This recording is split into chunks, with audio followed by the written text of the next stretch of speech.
Bonjour, je suis Abdoul Alpha Dia, enseignant-chercheur à l'UVS, économiste de formation, et je me ferai un plaisir de partager avec vous cette discussion, ce cours sur le développement personnel. Et je voudrais commencer par deux questions bien simples. Premièrement, combien sommes-nous qui prenons le temps de réfléchir et d'agir sur nous-mêmes? Deuxièmement, combien sommes-nous qui sommes également prêts à affronter la vie et au fond à lui donner le meilleur de ce que nous pouvons lui donner? Ce qui est certain, c'est que le monde a beaucoup changé. L'ère de la stabilité ou de l'immobilisme est désormais révolue. La vie n'est plus ce long fleuve tranquille qu'elle a pu être jadis. Il y a de cela quelques siècles, nos ancêtres, nos grands-pères, savaient parfaitement ce à quoi allait ressembler leur vie et même celle de leurs proches descendants. Il y avait certes du changement, mais il n'y avait au fond aucune incertitude, car rien de ce qui pouvait advenir n'était en réalité inconnu. De ce point de vue, le monde a beaucoup changé, et paradoxalement, la modernité se traduit donc par un accroissement exponentiel de l'incertitude. Nous avons tant accumulé de connaissances pour en arriver finalement à constater que nous en savons si peu et que nous en saurons de moins en moins. Bien informé et bien heureux serait celui qui aujourd'hui pourrait prévoir à quoi ressemblerait le monde dans quelques décennies, voire tout simplement dans quelques années. En tant que jeune, en tant qu'étudiant, et plus globalement en tant que citoyen de ce monde désormais complexe qui est le nôtre, on peut ressentir de l'inquiétude ou de l'anxiété. Sachez qu'il est normal qu'il en soit ainsi. Ce doute, cette incertitude qui nous habite, quand on s'interroge sur notre avenir et sur le devenir de notre monde, nous accompagneront sans doute pour très longtemps encore. Toutefois, ce doute et cette incertitude ne doivent pas nous ébranler.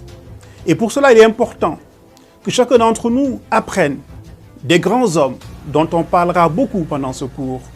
Nelson Mandela, Martin Luther King, Mahatma Gandhi, Ampateba, dont la vie, l'œuvre et la pensée sont autant de remparts contre notre propre découragement, voire notre démission. Il est important également, à partir de l'exemple de ces grands hommes, que nous puissions agir sur nous-mêmes pour notre bien-être et probablement pour celui de l'humanité. Ces enseignements dont je viens de parler ne figurent malheureusement pas dans la plupart des manuels scolaires. Et très peu d'universités ou d'écoles les enseignent, tout simplement parce que ces écoles, ces universités sont supposées nous préparer à survivre et à prospérer dans le monde dit professionnel. Comme si la vie professionnelle était déconnectable de la vie tout court. À travers ce cours de développement personnel, l'UVS vous propose de découvrir quelques-uns de ces enseignements. On considère en général que le développement personnel renvoie à toutes les activités, proposant 1. de développer une connaissance de soi, 2. de valoriser ses talents et ses potentiels, et 3. de travailler à une meilleure qualité de vie. Pour ma part, pendant ce cours, je chercherai à partager avec vous 4 convictions fortes qui feront chacune l'objet d'une séquence. Premièrement, oui, nous sommes tous des entrepreneurs. Deuxièmement, oui, nous sommes ce que nous pensons et ce que nous rêvons.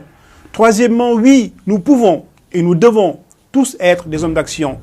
Quatrièmement, oui également, nous pouvons tous viser l'excellence. Le message que ces 4 convictions souhaitent conjointement délivrer est que nous avons tous les moyens de gravir la montagne qui ceinture notre existence. Nous attachons tous en effet une finalité à notre vie.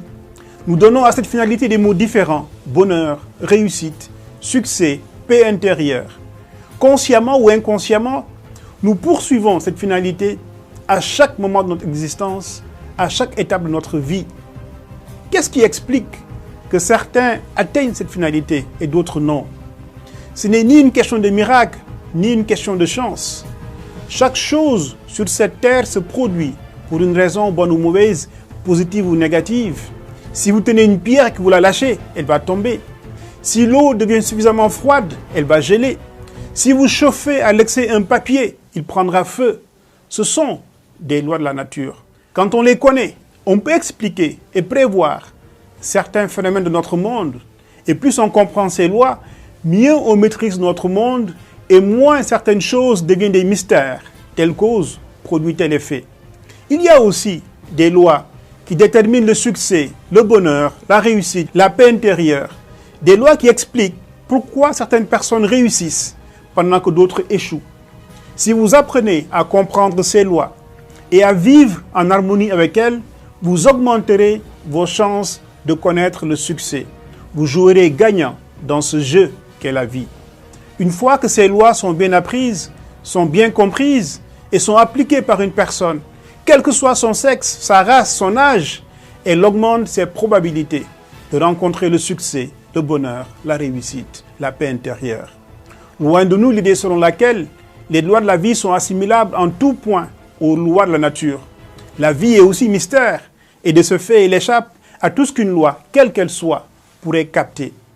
Néanmoins, ce qui est certain, c'est que le succès, la réussite ou le bonheur commencent non seulement à l'intérieur de soi, mais se poursuivent également à l'intérieur de ce même soi. Tout le monde peut donc y prétendre, à condition toutefois de comprendre que le terrain privilégié sur lequel nous devons agir ou intervenir, c'est nous-mêmes et nulle part ailleurs. Et au fond, ce cours de développement personnel visera à partager avec vous cette conviction selon laquelle nous sommes, au fond, les détenteurs de notre propre succès, de notre propre réussite, de notre propre paix intérieure, et que nous pouvons par conséquent agir sur les ressorts internes qui déterminent et qui influencent ce succès, cette paix intérieure et cette réussite. Je vous invite à la prochaine séquence qui va vous montrer que finalement nous sommes tous des entrepreneurs et que par conséquent nous pouvons nous comporter par rapport à nous-mêmes comme des entrepreneurs. Je vous dis à très bientôt pour cette prochaine séquence. Au revoir.